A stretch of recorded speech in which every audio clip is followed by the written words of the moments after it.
They call it the ASUS ProArt P16. Now, I've had this laptop in my studio for about a month. I have tested it, retested it. I've used it in multiple different use cases in my daily life. I have tons of benchmarks on this device, and I've filmed my unboxing and my 1 week later, which are on my YouTube channel. And I will be filming even more content, like a 3-month later review. And so this is a device that I'm taking very seriously in my reviews. The entire ProArt series are devices I'm diving very deeply into, since this channel is for creative professionals. And these laptops have been said to have been built from the ground up for creative professionals. So in this review, you will not get hype. You will not get me over praising this device. If I do praise it, it is valid. It has earned it. Also, one thing I want you to keep in mind is if I miss something that you want to know about during this full review, I only have so much time to cover things in this review, I will be filming more videos. So at the end of the video, please watch the entire video through. If I've not covered something, comment below and I will address that in a future video to the best of my abilities. I cannot guarantee every question will be addressed, but to the best of my abilities, I will address them.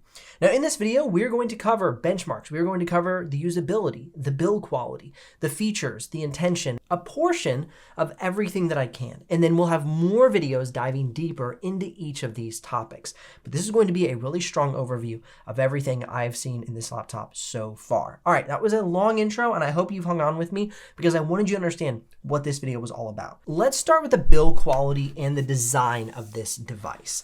Now, this shares the nearly identical chassis of the G16. So the P16 and the G16 are nearly identical in the overall chassis design. There are a few differences between the two devices. For instance, there's no slash on the P16. We have a very nice low-key ASUS ProArt logo on the P16. But overall, the same chassis. Now, as we go ahead and we look at the ports, we have an SD card reader, USB Type A, and a USB Type C on the right side panel. On the left side panel, we have our new square power port. We have HDMI, USB Type C, USB Type A, and a headphone jack. So the P16 has all the ports you need for an on-the-go creative professional, especially that SD card reader if you're a photographer or a videographer using a camera that supports SD cards. Looking at the materials for the P16, we have an aluminum top cover, bottom cover, side panels, as well as the aluminum keyboard deck on the interior of the laptop. Now, one thing that I did note is that though they've put a new coating on this device to mitigate fingerprints, it's still going to get fingerprints on the device. That is something that some people say, who gives a crap? Why are you raging on about the fingerprints? And it's another thing that people say, well, I hate fingerprints, so that's why I'm raging on about fingerprints. So for me, I just keep a towel close by and I can wipe it down. And so now, all clean, fingerprints are gone, no harm, no foul. But that's something that I definitely want to keep in the forefront for you who does not like fingerprints on their device. Now, as we go ahead and we look at how the laptop bottom cover is assembled into the side panel, you can see that we have a really nice connection here. No catchy edges. It's snug and secured very nicely. Now, as we get along to the backside, the edge gets a little bit sharper. It doesn't round off. So there's a little bit of a catchy edge there, but overall the design is really well done. Now we do have bottom speakers on the device. This is kind of supporting subwoofers, as well as the top facing speakers on the top of the keyboard deck. Here's a quick audio sample so you can hear for yourself what they sound like.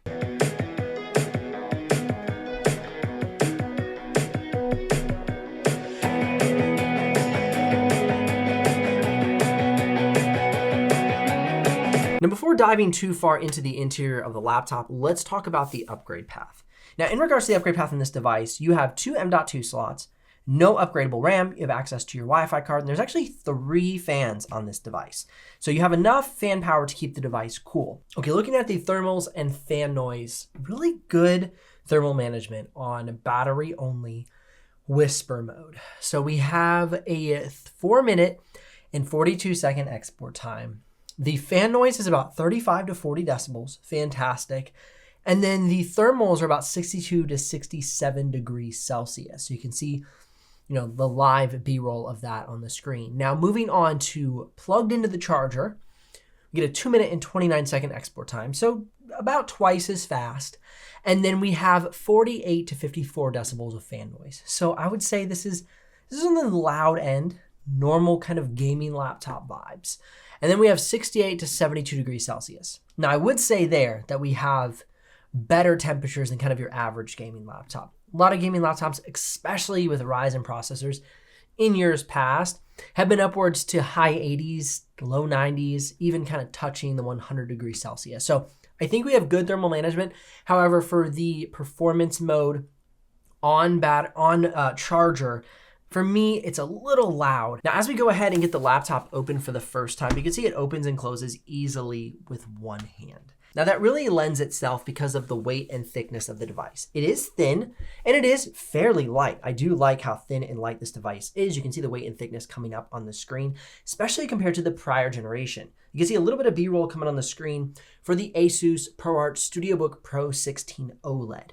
That device was from 2022 and 2023. It was definitely substantially thicker than this device. Now, the biggest difference between the 2022, 2023, and now the 2024 not only is the thickness, but also the dial on the device is now featured on the trackpad rather than on the keyboard deck. It's no longer a separate entity. Now, the main reason that I see them moving it from the keyboard deck to the trackpad is so that we can get this thinner device. If they had the dial on the keyboard deck, there's more mechanics that need to take place underneath that dial. And so everything in that regard thickens up the laptop. By moving away from manually click buttons from 2022 to 2023, going with a clickable trackpad, then moving from the dial being on the keyboard deck to the trackpad, they've been able to substantially thin out the device.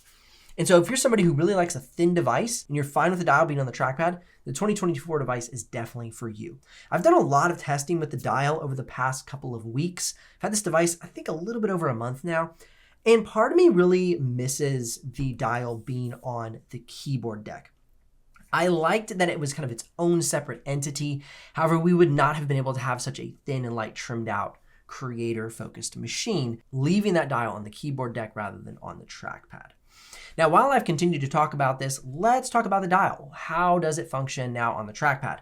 So with the functionality on the trackpad, I find that it takes a lot of spinning to change any of the settings. So for instance, if I want to make my brush size smaller or larger, if I want to add opacity to the brush size, if I want to do any sort of changes inside of Photoshop, I find there's a lot of spinning involved. So for me, what I've done is I've gone into the ASUS dial like command center and I've put that speed up all the way to fast. That has improved the amount of spinning I've had to do substantially. It increased the sensitivity, and so it's much more functional for me over the past couple of weeks once I switched that setting over. I really enjoyed that. Now, the center button is really nice to the click. One thing that I noticed on the P13 versus the P16 is that sometimes it's kind of hard to get that dial to register. If you basically tap straight down and then pull down, it'll get it on, but you got to kind of get it just right. And so it can be a little bit finicky, which is kind of annoying to turn on and off. But overall, once you get the hang of it, it becomes a little bit more simple. Now, I've had a question during the 1 week later, and that question was specifically addressing the dial's interruption with the normal trackpad. Now, I went ahead and grabbed the brush tool inside of Photoshop, and I would click outside of the dial and then run my finger across the dial to see if I were to come in contact with the dial while it was turned on, if it would stop my brush stroke. And as you can see from the B-roll, it does not. However, and even clicking the dial and then starting a brush stroke, you can actually even start a brush stroke from clicking the dial and moving away from the dial. So it does not actually interrupt any of the action because the dial is actually more haptic based than it is click based. However, you can click the center button of the dial and it is actually like you can feel the click depress on the trackpad. And so that is one of the things that you should note is that you can click the center button. You can also tap the center button from a more like haptic standpoint. But yeah, the dial does not interrupt the experience of using the trackpad, which was really nice. I thought like if it was turned on, it would totally stop the trackpad use. At that point, it does not. Now, let's go ahead and shift over to using the pen. Now, when I'm using the pen, I really enjoyed the ability to cycle through different brush sizes and brush strokes with the dial. And so that was really nice, being able to quickly adapt what brush size I was using, the opacity I was using. And so that's where I really feel like this laptop wins out a lot as a great creator-focused laptop. Now, as I mentioned in my 1 week later, I do like holding the screen while I'm using the pen. And the reason being is the screen tends to bounce a little bit as I'm using the pen if I don't hold it. So if I'm using the dial and the pen at the same time, the screen gets a little bit bouncy. It's not the end of the world, but whenever I can, I enjoy just kind of stabilizing the screen rather than leaving it free floating to bounce. So one thing to keep in mind. And I have the ASUS Pen 2.0. So that is something to keep in mind. This one is compatible with the ProArt P16. Now that we've covered a lot about the dial, the pen functionality, and the trackpad, let's talk about the keyboard. Now, I am not like wildly excited about the keyboard, and what I mean by that is it isn't anything that's noticeable. That's a good thing in my opinion. It's quiet, it has a nice medium key travel, it is just a very nice experience. It's not anything that's distracting me, it's not that the key travel is too short or too long, it just is a really good keyboard. And so I don't have a lot to say about it. I've used this keyboard on the G16 as well as the G14. It's that same style keyboard. You have a large shift key on both sides, backspace, delete key, small arrow keys. It's a good keyboard and it does not get in the way. It's easy to type on. And so that's kind of my impression of it, is solid. Now, here's a quick sample of me using both the keyboard and trackpad so you can hear what they sound like in use.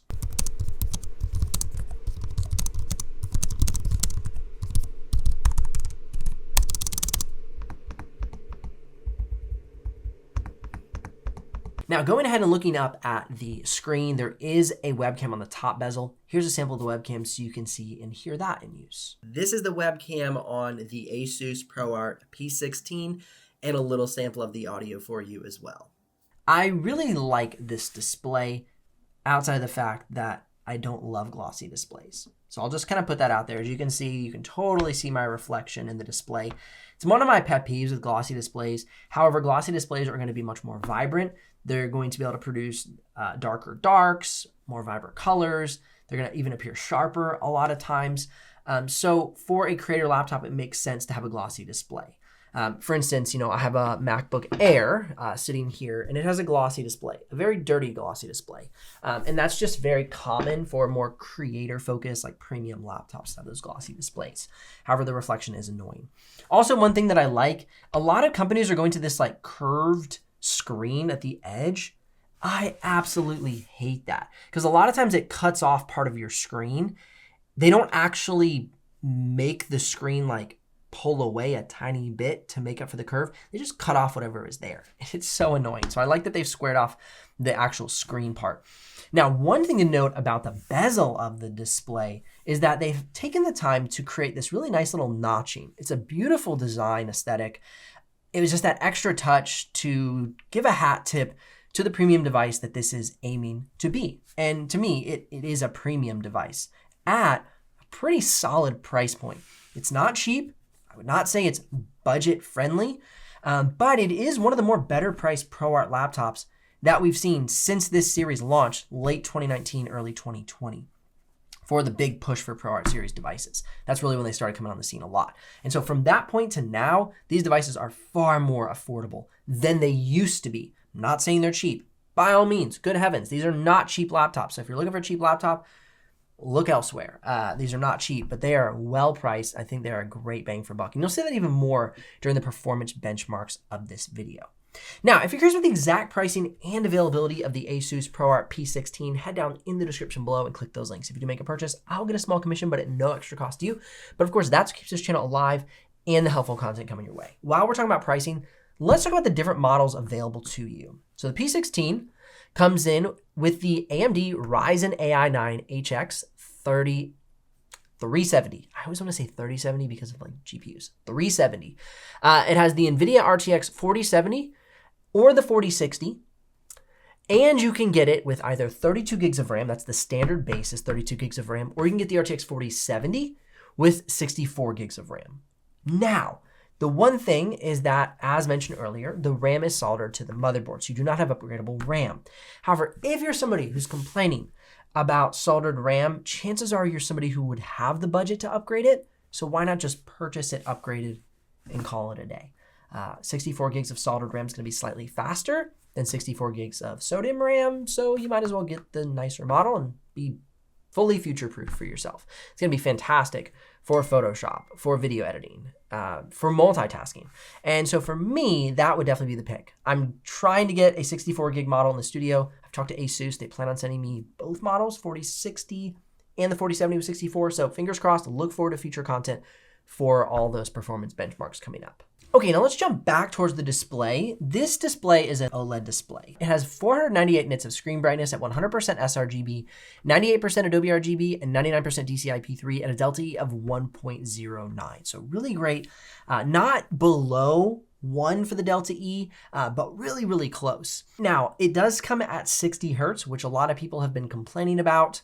I'm sorry, if you really hate 60 hertz, go ahead and get the G16. You won't have the dial, but you'll have that 240 hertz that you've really been looking for.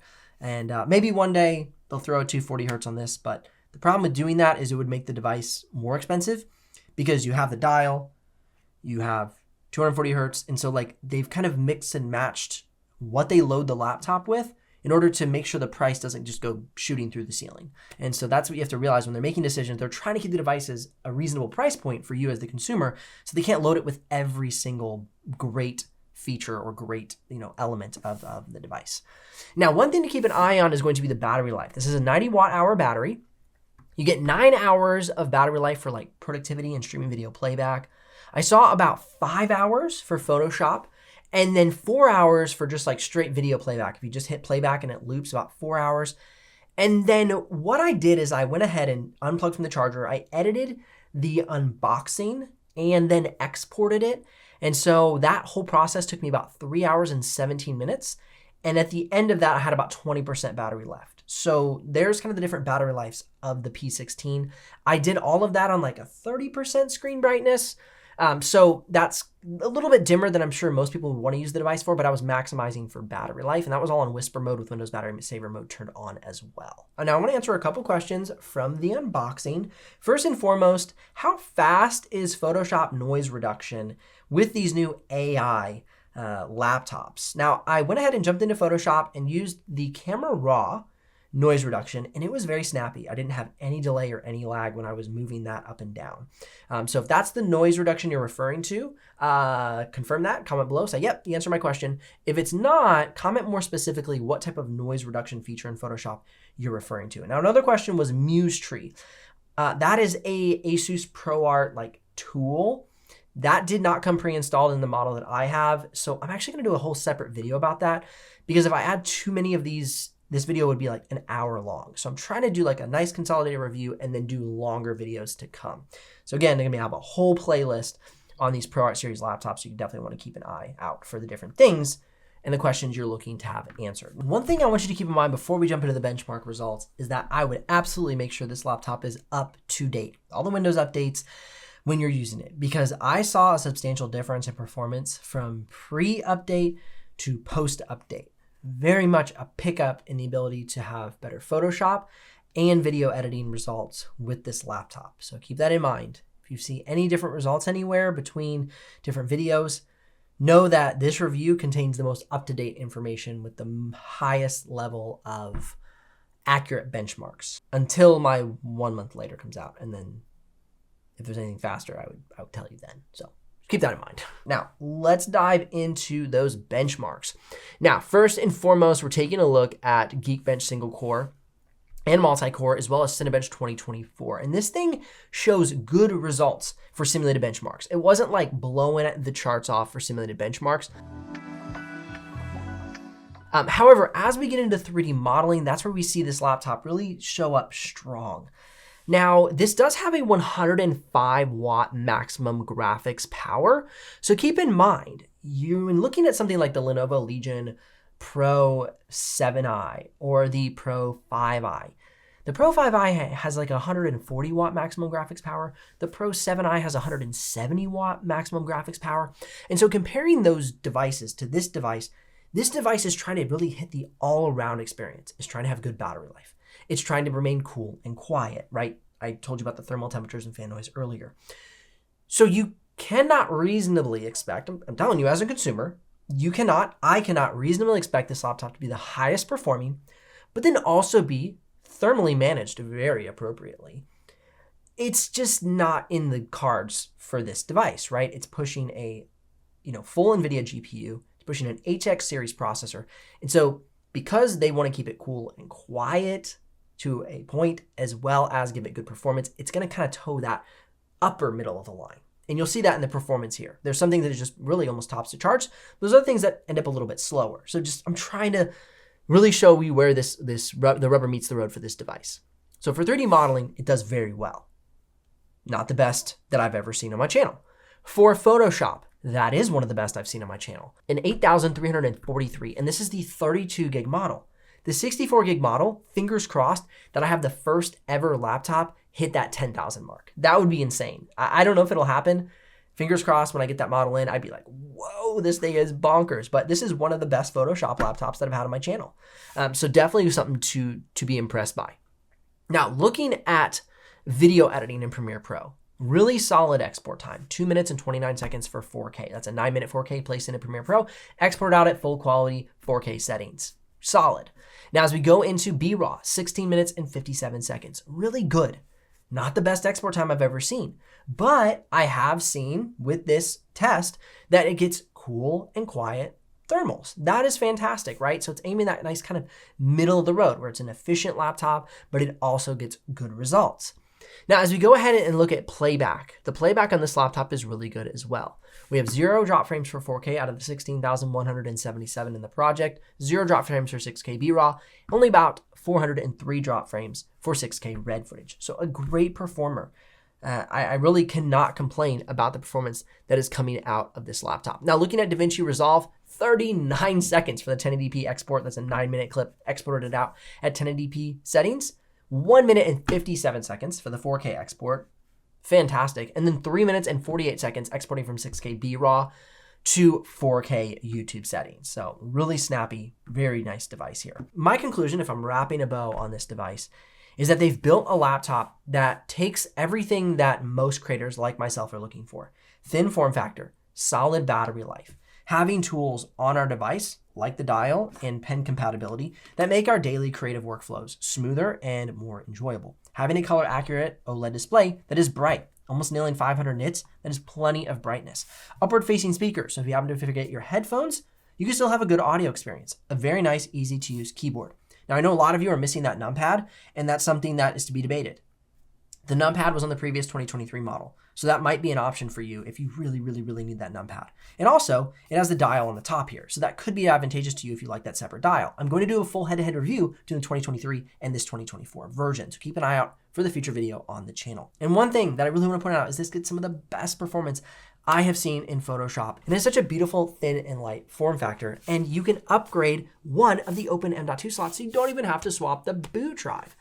Really, really complete package that they have here. Now, of course, I had my complaints throughout the video, and you might have yours as well. And if I missed anything, please comment below and let me know so I can answer your question in future videos. Otherwise, if you're ready to make a purchase, head down in the description below and click those links. I'm always exceedingly grateful when y'all use my links to make a purchase because it keeps my channel alive and the helpful content coming your way. I'll see y'all here in the next video.